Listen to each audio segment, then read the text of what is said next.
ನಮಸ್ಕಾರ ಎಲ್ರಿಗೂ. ಇವತ್ತು ಪಡವಲಕಾಯಿ ಮೊಸರುಗಾಯಿ ಮಾಡೋದು ನೋಡೋಣ. ಪಡವಲಕಾಯಿ ಮೊಸರುಗಾಯಿ ಇದು ಮುದ್ದೆ ಒಟ್ಟಿಗೆ ಒಳ್ಳೆ ಕಾಂಬಿನೇಷನ್. ರಾಗಿ ಮುದ್ದೆ, ಜೋಳದ ಮುದ್ದೆ ಒಟ್ಟಿಗೆ ಒಳ್ಳೆ ಕಾಂಬಿನೇಷನ್. ಚಪಾತಿ, ರೊಟ್ಟಿ ಕೂಡ ಒಳ್ಳೆಯದಿದು.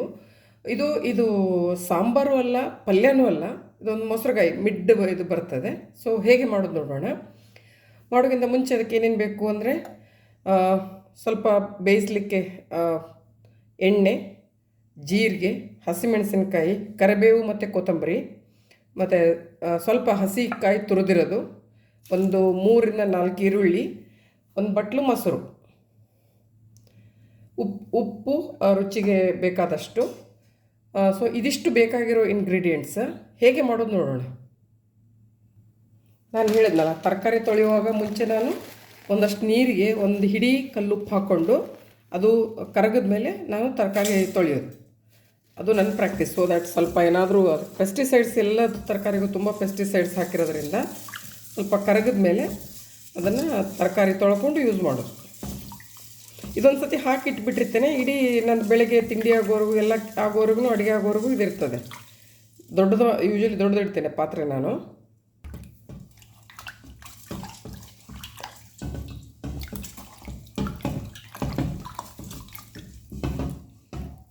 ಸೊ ಹಾಗೆ ಹೆಚ್ಚಿಕೊಳ್ಳುವ.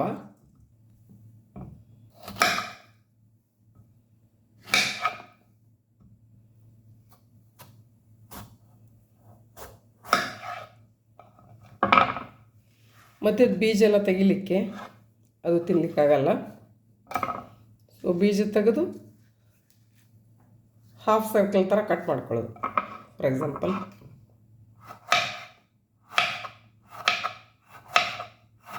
ತುಂಬ ತಿನ್ನೂ ಅಲ್ಲ, ಒಂದು ಲೆಕ್ಕದಲ್ಲಿ. ಗೊತ್ತಾಯ್ತಲ್ಲ, ಈ ರೀತಿ ಕಟ್ ಮಾಡಿ ಇಟ್ಕೊಳ್ಳೋದೆಲ್ಲವೇ. ಇವಾಗ ಇದನ್ನು ಹೆಚ್ಚಿಟ್ಕೊಂಡಾಗಿದೆ. ಇದಕ್ಕೆ ನಾನು ನೀರಲ್ಲಿ ಹಾಕಿ ಕುದಿಸೋದು ಇದನ್ನು. ಇವಾಗ ನಾನು ಸುಮಾರು 1.5 ಗ್ಲಾಸು ನೀರು, ಕುಡಿಯಿಂದ 1.5 ಗ್ಲಾಸು ನೀರು ಕುದಿಲಿಕ್ಕೆ ಇಟ್ಟಿದ್ದೇನೆ. ಇದಕ್ಕೆ ಈಗ ಆಲ್ಮೋಸ್ಟ್ ಕುದೀತಾ ಬಂದಿದೆ. ಇದಕ್ಕೆ ನಾನು ಪಡವಲಕಾಯಿ ಹಾಕಿ ಬೇಯಿಸ್ಕೊಳ್ಳೋದು.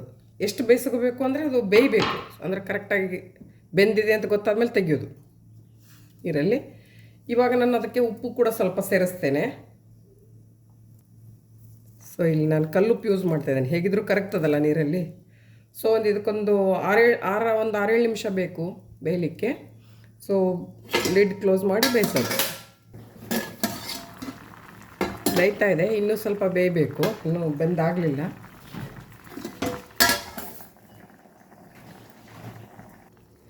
ಸೊ ಇವಾಗ ಬೆಂದಿದೆ ನೋಡಿ, ಇಷ್ಟಾಗಿದೆ, ಬೆಂದಿದೆ. ಸೊ ಇವಾಗ ಆಫ್ ಮಾಡಿ ನೀರು ಬಸದ್ ಬಿಟ್ಕೊಳ್ಳೋದು. ಫುಲ್ ನೀರು ತೆಗಿಬೇಕು ಇದರಲ್ಲಿದೆ. ಇವಾಗೆಲ್ಲ ನೀರು ಸೋಸಿ ತೆಗೆದಿದ್ದು, ನೀರು ಕಂಪ್ಲೀಟ್ ಹೋಗಿದೆ. ಈಗ ಮತ್ತೆ ಮಸಾಲೆ ಮಾಡ್ಕೊಳ್ಳೋದು. ಒಂದು 4 ಹಸಿಮೆಣಸಿನ್ಕಾಯಿ ತವೆಯಲ್ಲಿ ಸ್ವಲ್ಪ ಎಣ್ಣೆ ಹಾಕಿ ಹುರ್ಕೊಳ್ಳೋದು. ಸೊ ಇವಾಗ ತುರಿದಿರೋ ಕೊಬ್ಬರಿ, ಹಸಿಮೆಣಸಿನ್ಕಾಯಿ, ಕರಿಬೇವು, ಕೊತ್ತಂಬರಿ, ಸ್ವಲ್ಪ ಉಪ್ಪು, ಇದನ್ನು ಹಾಕ್ಕೊಂಡು ಮಿಕ್ಸಿ ಮಾಡ್ಕೊಳ್ಳೋದು. ಸೊ ದ್ಯಾಟ್ ಅದನ್ನು ನಾನು ಈಸಿಯಾಗಿ ಹೊಂದ್ಕೊಳ್ತದೆ ಹಾಗೆ. ಸೊ ಮಿಕ್ಸಿ ಮಾಡ್ಕೊಂಡಾಗ ತುಂಬ ಸಣ್ಣಗೆ ಮಾಡ್ಕೋಬೇಡಿ, ತರಿಯಾಗಿರಲಿ ಅದು. ಬಾಣಲೆ ಕಾಯ್ಲಿಕ್ಕೆ ಇಟ್ಟಿದ್ದೇನೆ. ಒಂದು 3 ಟೇಬಲ್ ಸ್ಪೂನ್, 2.5 ರಿಂದ 3 ಟೇಬಲ್ ಸ್ಪೂನ್ ಎಣ್ಣೆ ಬಿಸಿ ಆದಮೇಲೆ ಜೀರಿಗೆ,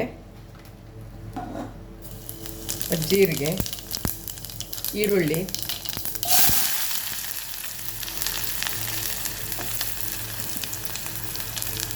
ಹಾಗೆ ಕರಿಬೇವು,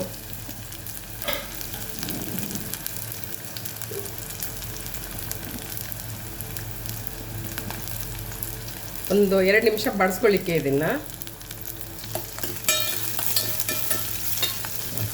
ಈಗ ಮತ್ತೆ ಲಿಡ್ ಕ್ಲೋಸ್ ಮಾಡಿ ಸ್ವಲ್ಪ ಬೇಯಿಸೋದು ಸ್ವಲ್ಪ ಹೊತ್ತು. ಇವಾಗ ಇಷ್ಟು ಬೆಂದಿದೆ, ಇಲ್ಲಿ ನೋಡಿ, ಇಷ್ಟು ಬೆಂದಿದೆ. ಈಗ ಇದಕ್ಕೆ ನಾನು ರುಬ್ಕೊಂಡಿರೋ ಇದನ್ನೆಲ್ಲ ಸೇರಿಸ್ಕೊಳ್ಳೋದು.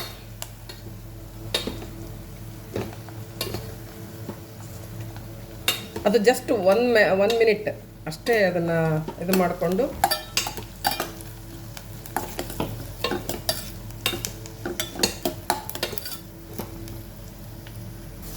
ಸೊ ಇವಾಗ ಬೆಂದಿದೆ ಅಲ್ಲ, ಈ ಬೇಯಿಸಿ ಇಟ್ಕೊಂಡಿರೋ ಪಡವಲಕಾಯಿನ ಸೇರಿಸ್ತಾ ಇದ್ದೀನಿ. ಇದೇನು ಬಿಸಿ ಮಾಡಲಿಕ್ಕಿಲ್ಲ, ಈಗ ಆಲ್ರೆಡಿ ಇದು ಬೆಂದಿದೆ. ಸೊ ಅದಾಗಿದೆ. ಸೇರಿಸ್ಕೊಂಡು ಇದಕ್ಕೆ ಎಷ್ಟು ರುಚಿಗೆ ಎಷ್ಟು ಬೇಕೋ ಅಷ್ಟು ಮೊಸರು ಸೇರಿಕೊಂಡು ಕನ್ಸಿಸ್ಟೆನ್ಸಿ ನೋಡ್ಕೊಂಡು ಮಾಡೋದಷ್ಟೇ.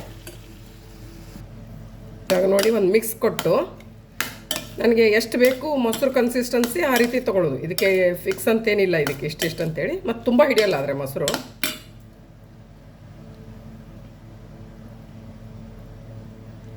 ಇನ್ನೂ ಸ್ವಲ್ಪ ಹಾಕ್ತೇನೆ.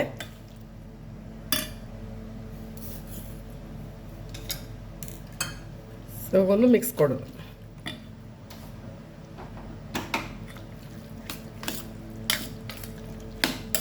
ಇದಾದಮೇಲೆ ಮತ್ತೆ ಬೇಯಿಸ್ಲಿಕ್ಕಿಲ್ಲ, ಆಯಿತಾ?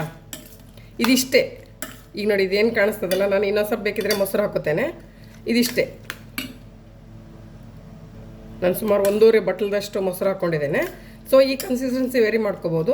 ಖಾರ ಇದ್ದರೆ ಸ್ವಲ್ಪ ಚಂದ. ಅದಕ್ಕೆ ನಾನು ಮೆಣಸಿನ್ಕಾಯಿ ಸುಮಾರು ಒಂದು 7 ಮೆಣಸಿನ್ಕಾಯಿ ಹಾಕಿದ್ದು. ನಿಮಗೆ ಕಮ್ಮಿ ಬೇಕಿದ್ರೆ ಕಮ್ಮಿ ಹಾಕ್ಕೋಬೋದು. ಇದು ಮುದ್ದೆ ಹೊಟ್ಟೆಗೆ ಬೆಸ್ಟ್ ಕಾಂಬಿನೇಷನ್. ಚಪಾತಿ, ಅನ್ನ, ರೊಟ್ಟಿ ಎಲ್ಲದ್ರ ಜೊತೆಗೆ ತಿಂತೇವೆ ನಾವು. ಇದನ್ನು ಟ್ರೈ ಮಾಡಿ ನೋಡಿ. ಇದ್ರ ಮೇಲೆ ಏನು ಕುದಿಸ್ಬೇಡಿ ಮಾತ್ರ. ಇದು ಇಷ್ಟಿಗೆ ಡನ್. ಯಾಕೆ ಮೊಸರು ಹಾಕಿ ಎಲ್ಲ ಮಾಡಿ ಒಂದು ಎಂಡಿಗೆ ಒಂದು ಮಿಕ್ಸ್ ಕೊಟ್ಟರೆ ಮುಗೀತು.